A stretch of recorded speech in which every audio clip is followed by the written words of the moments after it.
Hey, what's going on guys, it is Lasty here. First off, I hope you all had a lovely Christmas and Boxing Day, and it's New Year's Eve coming up very soon, so I thought I'd just get another squad builder out before the end of the year. So today we're going to go for a pretty expensive gold team, and in goal we're going to start things off with Steve Mandanda in goal, the informed version from Marseille. To start off with, the bottom right corner it says games played. I played one game and then did the squad builder, but obviously I've played a lot more than that.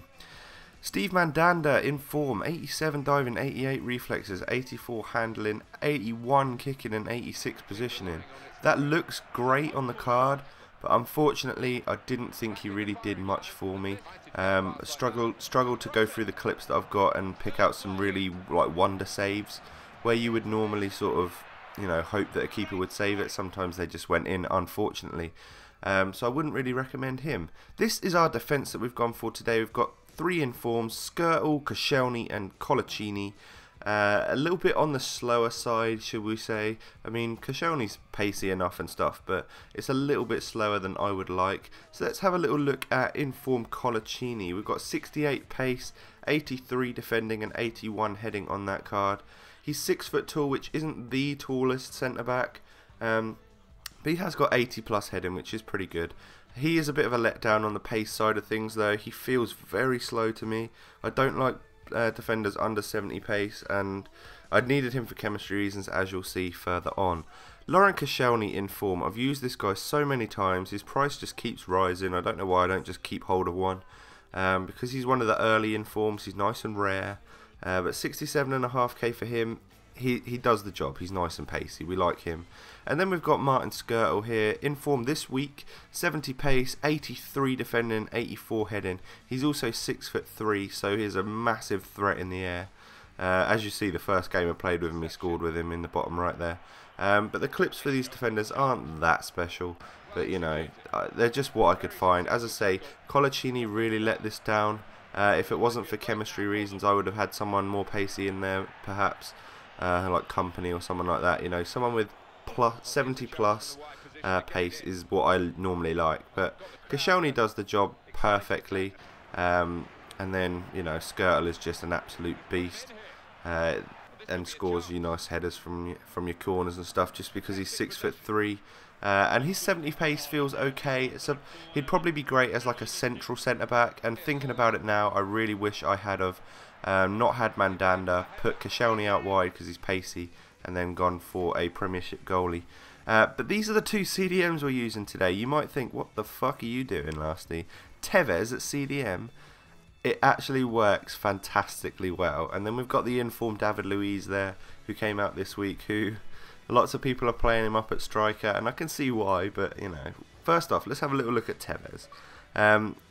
He's normally like a centre forward or a striker, but if you see there, he has got 64 defending and 71 heading, and he's that sort of player which is always going to niggle at the defenders. Like, I always find that with him. He's got high work rates. I think he works brilliantly at CDM. He'd be a great centre mid as well. But he's quality, he's got the 4-star skills, and he's just a boss. And David Luiz, look at them stats, all above 70 there. 3-star skills and weak foot. Normally a centre-back, but we've got a CDM version here. 102k we paid for him, and I really like this player. He's, you know, you don't, obviously because you don't play him at centre-back, he gets a little bit more in the action, and he's absolutely beastly. You can literally play him in any position, any central position, and he would probably do well. But that's the sort of thing I'm talking about with Tevez. He'll win the ball off the defender and then run forward, do a little skill move and take a long shot. And he's in the perfect position to do that. And then, you know, he's got the skills there obviously, and he gets forward enough that he still scores, but he does get back, trust me.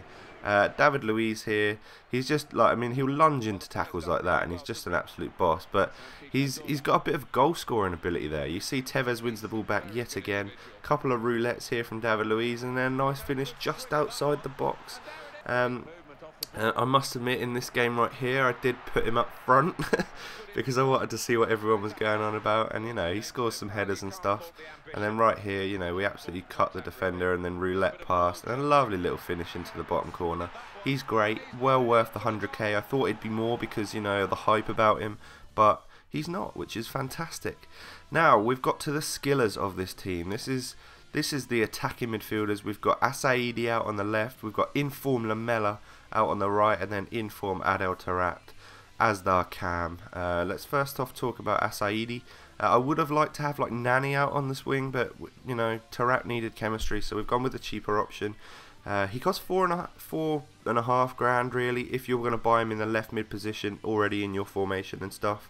But he's a good player, 5-star skills, and scores a couple of really good goals. And then Eric Lamela, he was the first player I wanted when this game came out, and now that he's got an inform, it makes him fantastic. He's dirt cheap. Look, 30k for him. 5-star skills again, and a rocket of a left foot.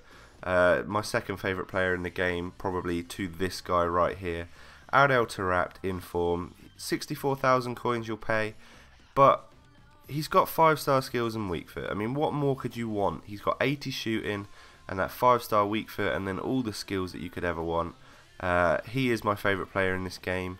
Like El Shaarawy was in the last game, it's all because of the full, you know, 5-star skills and weak foot. That's all you ever need. Like, and by the way, I do that, you know, the McGeady spin way too much. Like, you'll see that in so many of these goals. But there's a little Neymar chop or whatever it is, and a nice finish.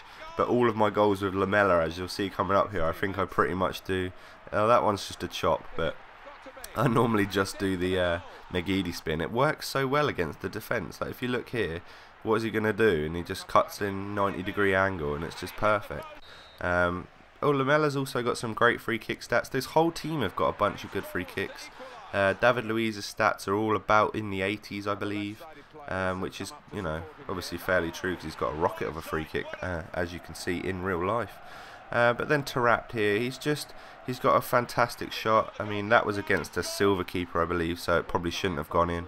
But like right here, these are against goalkeepers and stuff, and they're just, he's a boss. Like, his dribbling is so tight. Like right there, I just did one little one skill and then just dribbled it past him, and as you'll see here again, I just do sort of one or two sort of, you know, mid-range skills and then dribble it past and tuck it in the bottom corner. So I really like those 5-star skills in our attacking mid.